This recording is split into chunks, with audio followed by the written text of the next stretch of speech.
नमस्कार। स्वागत है आपका आरपीडी न्यूज चैनल में। बांसवाड़ा जिले की पंचायत समिति गढ़ी की लैंप्स सागवाड़िया के नवनिर्वाचित अध्यक्ष लाल सिंह राव से आरपीडी न्यूज टीम की खास मुलाकात। अध्यक्ष राव ने बताया कि किसानों द्वारा खाद बीज व अन्य प्रकार की समस्याओं का निवारण करना ही उनका मुख्य प्रयास रहेगा। आइए जानते हैं संवाददाता बिरबल कड़वा के साथ अध्यक्ष लाल सिंह राव से किसानों के प्रति विचारों को। आरपीडी न्यूज़ से मैं बिरबल कड़वा और आज हम पहुंचे हैं लैंप्स सागवाड़िया के अंदर। यहाँ जो नवनिर्वाचित अध्यक्ष हैं लाल सिंह जी राव वो हमारे साथ हैं और उनसे रूबरू होने जा रहे हैं कि इनके क्या मुद्दे रहेंगे, क्या एजेंडे रहेंगे, किसानों के प्रति इनकी क्या सोच है, तो जानते हैं हाल। सबसे पहले लाल सिंह जी बहुत बहुत बधाई हो आपको, सागवाड़िया लैंप्स की जिम्मेदारी मिली आपको। धन्यवाद सर, बहुत बहुत धन्यवाद मेरी तरफ से। जी, तो पहले भी किसी पद पे रहे हैं या फर्स्ट टाइम राजनीतिक या सामाजिक सरोकार की भूमिका में आए? सर पहले मैं मंडल का उपाध्यक्ष रहा हूँ बीजेपी का और अभी वर्तमान में भी हूँ, उसी पद पे हूँ और बीजेपी के साथ में बिलोंग करता हूँ और बीजेपी के साथ में सक्रिय रूप से कार्य करता हूँ। तो कह सकते हैं कि यहाँ पे भारतीय जनता पार्टी का बोर्ड बना है? हाँ सर, भारतीय जनता पार्टी का बोर्ड बना है हमारे यहाँ। जी। तो अब वोट तो आपको सभी किसानों ने दिया है, इसमें कांग्रेस विचारधारा के भी है, निर्दलीय भी है, सीपीएम भी है, सभी ऑल ओवर पार्टियां की, तो राजनीतिकरण वगैरह ऐसा तो नहीं होगा? नहीं साहब, ये कोई सिंबल वाला चुनाव नहीं था, ये एक समिति का चुनाव है और काश्तकारों के लिए मतलब जो फ़ायदा पहुंचाने वाली जो समिति बनी हुई उस समिति के लिए हमने चुनाव लड़ा है। और ज़्यादा से ज़्यादा हमारा ये कि जैसे केंद्र में मंत्रालय है तो उस मंत्रालय के आधार पर काश्तकारों को जो भी फ़ायदा आएगा काश्तकारों के लिए उस फ़ायदा काश्तकारों तक पहुंचाने का मतलब लक्ष्य लेकिन हम लोगों ने चुनाव लड़ा है। और जितना ज़्यादा हो सके उतना फ़ायदा काश्तकारों को, जैसे ऋण है, टर्नओवर है, बीमा है, ये सब चीज़ों पे मतलब टाइम से करवा के इन लोगों को फ़ायदा पहुँचाने का हमारा उद्देश्य है साहब। सबसे अहम कड़ी आती है लैंप्स के अंदर खाद बीज की। हाँ सर, क्योंकि खाद बीज है सबसे इम्पोर्टेंट, जब आवश्यकता होती है उस टाइम ख़त्म हो जाती है, स्टॉक की कमी दिखाते हैं या काला बाजारी का शिकार होना पड़ता है, उसको लेके क्या प्रयास रहेंगे? साहब सबसे पहले हमारा प्रयास ये रहेगा कि हम मई के अंदर लगभग डीएपी खाद के लिए सबसे पहले हम यहाँ से ड्राफ्ट बना के भेजेंगे और सबसे पहले हम डीएपी मंगवाएंगे। जैसे डीएपी हमने लोगों को दे दिया उसके बाद में यूरिया के लिए हम प्रयास करेंगे और यूरिया मंगवा के देंगे। बारिश होने के पहले काश्तकारों को खाद मुहैया कराने का हमारा सबसे पहला उद्देश्य यही रहेगा कि हम काश्तकारों को सबसे पहले खाद मुहैया करावें, काला बाजारी तक उन लोगों को नहीं जाना पड़े और ये व्यापारियों से उनको खाद नहीं लेना पड़े।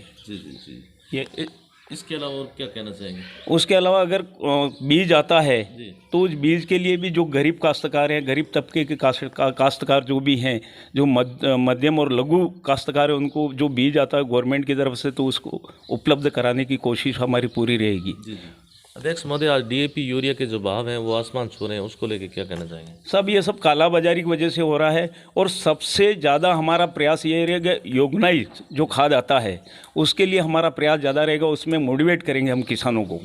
यूरिया जैसे है उसको कम यूज़ में करें और योगनाइज जो खाद आता है उसके लिए हम ज़्यादा उनको ओबलाइज करने की कोशिश करेंगे। ऑर्गेनिक खेती को बढ़ावा देंगे? हाँ, ऑर्गेनिक खेती को उसको ज़्यादा बढ़ावा देने की कोशिश करेंगे। जी। इसके अलावा क्या कहेंगे, जिस प्रकार से किसान है बीमा करवाता है लैंप्स के अंदर, 3 प्रकार के बीमे होते हैं, हकीकत कुछ और बयां करती है, सरकार भी ध्यान नहीं देती, न किसानों को बीमा मिल पाता? नहीं साहब, सरकार ध्यान देती है, सरकार ऊपर से बीमा करवाने के लिए आदेश देती है और जैसे ये प्रधानमंत्री जी ने बीमा योजना चालू की है, हर काश्तकार को सक्रिय करेंगे, वो अपने फसल का बीमा कराए और बीमे की राशि जो जमा होती है कुछ राशि काश्तकार के खाते से कटती है, कुछ गवर्नमेंट देती है, तो उसको ज़्यादा से ज़्यादा काश्तकारों को सक्रिय करके बीमा करवाने की कोशिश करेंगे। नहीं, जैसे अगर फसल खराब हुई है तो फसल खराबे के लिए हम ज्ञापन देंगे, कलेक्टर साहब को देंगे, एसडीएम साहब को देंगे, पत्रकार को बुला के उसका फोटोग्राफी करवा के उसके लिए जितना भी हमारे से कोशिश होगी उतनी कोशिश करके जागरूकता लाएंगे लोग। जी। और ज़्यादा से ज़्यादा खेती के अंदर भी हम ये चाहेंगे कि ये सब्जी वगैरह जो इनकम वाली जो चीज़ है उसको ज़्यादा करें। जी। इसके लिए हम ज़्यादा प्रयास करेंगे। अध्यक्ष महोदय, बात करते हैं अपने इस क्षेत्र की, तो यहाँ ज़्यादातर क्या है कि किसानों को सेठ साहूकारों के नीचे दब के रहना पड़ता है और उनको जिनसों का जो भाव है वो भी नहीं मिल पाता, उसको लेके क्या कहेंगे? सबसे पहली बात तो ये कि काश्तकार जब खाद नहीं आएगा, बीज नहीं मिलेगा तो काश्तकार मजबूर रहेगा। गरीब काश्तकार होगा तो वो सेठ साहूकारों के पास में जाएगा और वो उधार लेने के लिए जाएगा तो उसको दबा के वो लोग देंगे और जब उसका अनाज पकेगा तो वो अपनी रेट में देंगे। हम तो ज़्यादा से ज़्यादा ये कहेंगे काश्तकारों को कि सहकारी समिति से हम उनको उपलब्ध कराएं खाद बीज, और ज़्यादा से ज़्यादा जो मंडियों में अनाज बिकता है वहाँ मंडी में जाके अनाज बेचें और उनका पूरा भाव लें वो।